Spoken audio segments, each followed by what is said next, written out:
पूज्य स्वामी जी महाराज, सभी उपस्थित बंधुओं, रमेश जी मैं देख रहा हूँ पीछे बैठे, कृपया इधर आ जाइए। अरे आपको तो मैंने बुलाया था, आइए आइए आइए, इधर आइए, आइए आइए।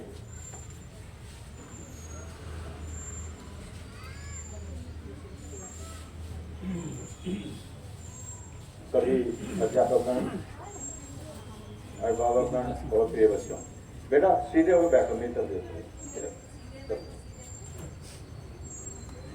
अभी जैसा कि सभी वक्ताओं ने बताया, स्वतंत्रता दिवस है और पूरे भारतवर्ष में इस दिवस को बहुत ही हर्षोल्लास के साथ मनाया जा रहा है, मनाया जाना भी चाहिए। हजारों वर्षों की गुलामी के बाद 1947 में हमको आज़ादी प्राप्त हुई। बंधुओं, प्रश्न यह है कि हम जो हमारा देश सोने की चिड़िया कहलाता था, जिसने अरबों वर्षों तक पूरे विश्व के ऊपर राज्य किया, चक्रवर्ती राजा सदैव भारतवर्ष का ही होता रहा, वो गुलाम क्यों हुआ? इसका मूलभूत कारण है आपसी फूट, आपस में एकता न होना, आपस में मैत्री भाव न होना। आपस की जो फूट है उसके कारण हमारा देश गुलामी की बेड़ियों में जकड़ा गया। इतिहास उठा कर देख लीजिए, युधिष्ठिर में दुर्योधन में आपस में शत्रुता है, पृथ्वीराज चौहान का भी ऐसी था, उनके भाई के साथ शत्रुता थी। तो जहां जहां भी आप देखेंगे उसकी जड़ में यही है कि हमारे में हम शक्तिशाली होते हुए भी, धनवान होते हुए भी, फिर भी हमारी जो आपसी पूर्ति उसके कारण उनको गुलाम होना पड़ा और हजारों वर्षों तक हम गुलाम रहे हैं। जिसके कारण क्या हुआ कि जो सोने की चिड़िया थी उसको अंग्रेजों ने 900 जहाज पानी के भर करके अंग्रेज यहाँ से ले गए थे, सोना चांदी हीरे जवाहरात और दूसरे बहुत मूल्य वस्तु। और यही नहीं, जो हमारे यहाँ के कारीगर थे, जो विद्वान थे, जो वेदाचार्य थे, उनको या तो मरवा दिया या हाथ काट दिए, और जो थोड़ी बहुत विद्या यहाँ पे बची थी उसको लेकर के इंग्लैंड चले गए, वहाँ पे विद्यालय स्थापित कर दिए। तो सब प्रकार से हमको नुकसान पहुंचाया। अब देश को आजाद कराने में आज हम महात्मा गांधी की जय तो बोल रहे हैं, मेरे को अच्छा नहीं होता जो महात्मा गांधी की जय बोलता है वो जवाहरलाल नेहरू का। महात्मा गांधी की वजह से देश आजाद नहीं हुआ, ध्यान रखना इस बात को। अंग्रेज जो भागे हैं वो सुभाष चंद्र बोस की वजह से, चंद्रशेखर आजाद की वजह से, भगत सिंह की वजह से, इन लोगों की वजह से भागे हो, वरना महात्मा गांधी कभी नहीं उनको भगा पाते अंग्रेजों यहाँ से। जब उनको लगा कि यहाँ का जवान, यहाँ का यूथ जो है, यहाँ की जनता हमारे खिलाफ हो गई है, तब अंग्रेजों को यहाँ से भागना पड़ा। और इसके मूल में कौन थे इसको भी जान लो आज सब लोग, बहुत लोगों को पता ही नहीं है। देश की आजादी में 85% लोग आर्य समाज से प्रभावित लोग थे, आर्य समाज की विचारधारा से, और इसके मूल में महर्षि दयानंद सरस्वती थे। 4 वर्ष का इतिहास 1855 से 1859 तक का इतिहास, उनके जीवन के बारे में बहुत कम जानने को मिलता है। वो एक फकीर के वेश में सफेद वस्त्र पहन करके छावनियों में जा करके अलग जगाते रहे। और सबसे पहला आंदोलन का सूत्रपात मथुरा से हुआ था। मथुरा में बहादुर शाह जफर के जो लड़का था वो और दूसरे क्रांतिकारी लोग मथुरा में इकट्ठे हुए थे।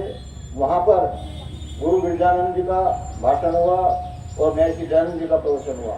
इन्होंने मार्गदर्शन दिया लोगों को और ये तय किया गया कि जनता के बीच में हमें जाना होगा, जो हमारी फौजें हैं, जो हमारे सिपाही हैं, उनके बीच में जाना होगा। और इसका कोड मालूम में क्या रखा गया था? बच्चे इधर सुनो, बेहतर देखो।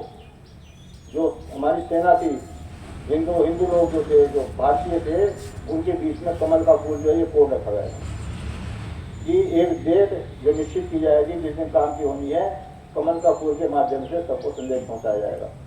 और जो ग्रामीण क्षेत्र थे, भारत की जनता थी, उनके बीच में मैसेज देने के लिए रोटी गांव में जाएगी, एक टुकड़ा सब लोग लेंगे और उनको बता दिया जाएगा किस प्रकार से किस दिन क्रांति होंगी। इस प्रकार से इसका सूत्रपात महर्षि दयानंद ने किया। जिस समय महर्षि दयानंद जी चंडी देवी में ठहरे हुए थे हरिद्वार के अंदर, उस समय उनसे मिलने के लिए क्रांतिकारी लोग वहां पे आते थे। ये तय हुआ था कि महर्षि दयानंद सरस्वती जी जितने भी अखाड़े हैं, जितने साधु संत समाज है, जितने विद्वान लोग हैं, जितने राजे महाराज हैं, उन्हें सबसे संपर्क करके उनको संगठित करने का प्रयास करेंगे। और उन्होंने प्रयास किया, लेकिन वो उसमें सफल नहीं हुए। तो उनसे मिलने के लिए सबसे पहले नाना साहब पेशवा, उनके भाई थे बाला साहब, और एक थे कुंवर सिंह जी, और अजीमुल्ला खान और तात्या टोपे, 5 लोग मिलने के लिए आए थे महर्षि दयानंद जी से। और उनसे पूछा था, ऋषि हमको बताओ किस प्रकार से देश आजाद होगा। उनके बहुत सारे प्रश्न थे, उन सब प्रश्नों का उत्तर महर्षि दयानंद जी ने दिया और उनको बहुत सारे सुझाव दिए किस प्रकार से आगे बढ़ना है। रानी लक्ष्मीबाई अपनी जो सहेली थी गंगाबाई, उसके साथ मिलने के लिए आई थी और उन्होंने 1100 मोहरें महर्षि दयानंद जी को दी थी। इस प्रकार जो महर्षि दयानंद जी के पास 2200 मोहरें इकट्ठी हुई, वो उन्होंने सारी जो है नानाजी पेशवा को दे दी थी उस काम के लिए। तो इस प्रकार से जो बलिदान इसमें दिया गया है, उसकी वजह से अंग्रेज यहाँ से भागे हैं। अब हमारा कर्तव्य क्या है? आज जो स्वामी जी ने अपनी पीड़ा जाहिर की, सब लोगों को पता है इस बात का। आज हम लोग यहाँ मेजोरिटी में होते हुए भी तब भी सुरक्षित नहीं है। हमें मंचों से कहना पड़ रहा है कि भाई हिंदुओं इकट्ठे हो जाओ, सब लोग आपस में एकता रखो, अपने संगठन मजबूत करो। संगठन मजबूत होगा फिर आपके ऊपर कोई कुछ नहीं कर सकता आपका। वरना देख लो पाकिस्तान में क्या हुआ है, और जितने मुस्लिम देश है वहाँ पे क्या हो रहा है हिंदुओं के साथ में। तो ये लोग, इनकी शिक्षा, आदमी कभी खराब नहीं होता, उसकी शिक्षा खराब होती है। तो शिक्षा इनको जो दी जाती है, उसमें बताया जाता है कि जो इस्लाम से इतर लोग हैं, सारे काफिर हैं, और इनको मारना, इनको कत्ल करना, इनको मारना जिहाद है, कर लीजिए। तो जहाँ ऐसी शिक्षा दी जाएगी वहाँ पे किस प्रकार से शांति हो सकती है। तो हमें अगर सुरक्षित रहना है तो हमें अपना संगठन मजबूत करना पड़ेगा। हिंदुओं को अपने आपके घर में कोई हथियार नहीं होता, इनके घर में सबके हथियार है। हमारे यहाँ लाठी तक नहीं होती हिंदुओं के यहाँ, जब जरूरत पड़ती है तो घर में कुछ नहीं निकलता। मजबूत हो जाओ अपने आप में, अपने बच्चों को सेल्फ डिफेंस की ट्रेनिंग दो। मैं अभी जिस कॉलोनी में रहता हूँ, 2000 कॉलोनी में, वहाँ हमने सेल्फ डिफेंस की ट्रेनिंग शुरू करी। सब बच्चों को ट्रेनिंग दे रहे हैं। तो हमें मजबूत होना पड़ेगा। फिर प्रिय बच्चों, आप लोग समझ जाओ।